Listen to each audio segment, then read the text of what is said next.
بسم اللہ الرحمن الرحیم۔ دوستو، آج ایک بہت ہی اپنے بھائیوں بہنوں کو خاص وظیفہ بتانے والا ہوں۔ وہ وظیفہ کون سا ہے؟ جو دوست کہتے ہیں کہ جی میرے ہر کام میں کوئی نہ کوئی رکاوٹ بن جاتی ہے، کوئی نہ کوئی پریشانی آ جاتی ہے، کوئی نہ کوئی مسئلہ بن جاتا ہے، کام مکمل نہیں ہوتا،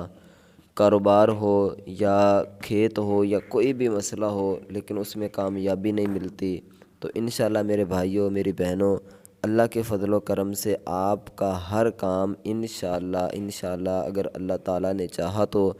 جو میں اپنے بہن بھائیوں کو ایک بہت ہی کمال کا قرآن پاک سے وظیفہ بتانے والا ہوں، اس وظیفے کو آپ زندگی میں ایک مرتبہ کر لیں، ٹھیک ہے۔ لونگ پر آپ نے یہ وظیفہ پڑھنا ہے، لونگ پر یہ وظیفہ پڑھ کر وہ لونگ اپنے پاس رکھ لیں تو یقین مانیں کہ جب بھی مشکل، جب بھی پریشانی، کوئی بھی اس طرح کا مسئلہ بنتا ہے یا کوئی کام میں رکاوٹ پیش آتی ہے تو اس وقت اپنے منہ میں آپ یہ ایک لونگ رکھ لیں تو انشاءاللہ دعا مانگے، پھر اس کے بعد یہ برکتوں رحمتوں والا جو لونگ ہوگا، اس کی برکت سے انشاءاللہ قرآن پاک کی برکت سے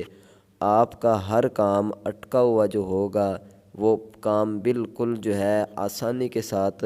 اپنی جو ہے وہ منزل کی طرف رواں دواں ہو جائے گا اور کامیابی کے ساتھ آپ اس کام کو مکمل کر لو گے۔ یہ وظیفہ بہت ہی بابرکت وظیفہ ہے، بزرگان دین کا آزمایا ہوا اور ان کا بتایا ہوا طریقہ ہے۔ انشاءاللہ میرے بھائیوں میری بہنوں اور میرے دوستوں، جب اس وظیفے پر آپ عمل کرو گے تو یقین مانو کہ آپ کی زندگی میں خوشی کی جو لہریں ہیں وہ انشاءاللہ دوڑنے لگ جائیں گی، کیونکہ یہ ایک وظیفہ کوئی عام وظیفہ نہیں ہے، بلکہ میں کہتا ہوں کہ آپ اگر اپنی زندگی کے اندر ایک دفعہ کر لو گے تو یہ چند منٹ چند گھڑیاں آپ کی زندگی کے اندر انشاءاللہ خوشیاں لے آئیں گی۔ تو آئیے چلتے ہیں اس خاص وظیفے کی طرف، اس زبردست وظیفے کی طرف، اس خوبصورت وظیفے کی طرف اور پاورفل وظیفے کی طرف کہ کون سا وظیفہ ہے، کس طرح پڑھنا ہے، کب پڑھنا ہے، مکمل اپنے بہنوں بھائیوں کو میں انشاءاللہ بھی طریقہ کار بتاتا ہوں۔ تو میرے بھائیوں میری بہنوں، آپ نے کیا کرنا ہے، آپ نے 7 لونگ لے لینے، ٹھیک ہے، 7 لونگ لے لیں اور آپ نے یہ وظیفہ کرنا کب ہے، پہلے یہ اچھے طریقے سے آپ سن لیں۔ یہ جمعرات کے دن آپ نے وظیفہ کرنا ہے، ٹھیک ہے۔ یہ ابھی یا تو اپنے پاس لکھ لیں، چھوٹا سا ہے، اگر نہ بھی لکھو گے تو آپ کو پھر بھی یاد رہ جائے گا، ٹھیک ہے، کوئی اتنا بڑا مسئلہ نہیں ہے۔ تو آپ اس کو یاد کر لیں، جیسے ہی جمعرات کی رات ہو، مغرب کے بعد یا جب بھی آپ کے پاس جمعرات کا دن ہو، دن کو بھی کر سکتے ہیں، ٹھیک ہے، یعنی جمعرات کا دن ہو تو آپ نے یہ وظیفہ کرنا ہے۔ کرنا کس طرح ہے، 7 لونگ لے لینے جمعرات سے پہلے جب جمعرات آئے تو آپ نے اول آخر درود شریف پڑھ کر، یعنی پہلے درود شریف پڑھنا ہے، اس کے بعد آپ نے 111 مرتبہ قل هو اللہ احد اللہ الصمد لم یلد ولم یولد ولم یکن لہ کفوا احد، یعنی سورہ جو اخلاص ہے، آپ نے 111 مرتبہ سورہ اخلاص پڑھنی ہے،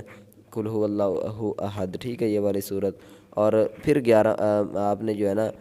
درود شریف پڑھنا ہے، ٹھیک ہے۔ پہلے بھی آپ ایک دفعہ پڑھ لیں کم از کم، اگر زیادہ پڑھنا چاہیں تو 3 دفعہ بھی پڑھ سکتے ہیں، 7 دفعہ بھی، 9 دفعہ بھی، 11 دفعہ بھی، ٹھیک ہے، جتنا زیادہ پڑھنا چاہیں پڑھ سکتے ہیں، لیکن کم از کم آپ ایک دفعہ پہلے اور ایک دفعہ آخر میں درود شریف پڑھ لیں، ٹھیک ہے۔ درود شریف پڑھنے کے بعد وہ لونگ پر جب یہ وظیفہ پڑھ لیں آپ 111 مرتبہ سورہ اخلاص، ٹھیک ہے، تو اس کے بعد آپ نے ان لونگوں پر پھونک مار دینی ہے، ٹھیک ہے، پھونک ماریں اور اللہ تعالیٰ سے دعا مانگیں، جو بھی آپ کی پریشانی آ جائے تو انشاءاللہ میرے بھائیوں بہنوں اللہ کے فضل و کرم سے وہ آپ کی پریشانی دور ہوگی۔ اب وہ لونگ آپ نے اپنے پاس رکھ لینے، پرس میں رکھ لیں یا گھر میں کسی جگہ پر کسی کپڑے میں یا شاپر وغیرہ میں لپیٹ کر رکھ لیں، تو جب بھی کوئی بھی پریشانی ہو، ٹھیک ہے، جس وقت آپ کو پریشانی ہو، کوئی کام اٹکا ہوا ہو، آپ کا ہو نہیں رہا ہو، چاہے سالوں سال سے اٹکا ہوا آ رہا ہے لیکن اس میں کامیابی نہیں مل رہی، ہاں ہو جائز کام، ٹھیک ہے، ناجائز کام کے لیے آپ نے یہ استعمال نہیں کرنے، ٹھیک ہے، تو آپ اپنے منہ میں رکھ لیں وہ لونگ، ٹھیک ہے۔ تو انشاءاللہ میرے بھائیوں میری بہنوں دعا مانگے، اللہ کے فضل و کرم سے، اللہ تعالیٰ کی رحمت سے آپ دیکھو گے، ہاں جب یہ منہ میں لونگ رکھ لیں تو ایک دفعہ سورہ اخلاص شریف لازمی پڑھ کر آپ درود شریف پڑھیں، آپ جو دعا مانگے، انشاءاللہ آپ کی جو بھی دعا ہوگی نیک جائز دعا، اللہ تعالیٰ ایسی اس میں برکتیں عطا فرمائے گا، ایسی اس میں آسانیاں فرمائے گا اس کام میں آپ کے کہ آپ خود حیران ہو جاؤ گے۔ بہت ہی کمال کا اور پاورفل یہ وظیفہ ہے۔ تو مجھے امید ہے کہ آپ کو یہ ویڈیو یہ وظیفہ بہت ہی پسند آیا ہوگا۔ اگر پسند آئے تو اس ویڈیو کو لائک ضرور کریں، کمنٹ میں ایک مرتبہ اللہ تعالیٰ کا نام ضرور لکھیں، چینل کو سبسکرائب بھی لازمی کر دیں۔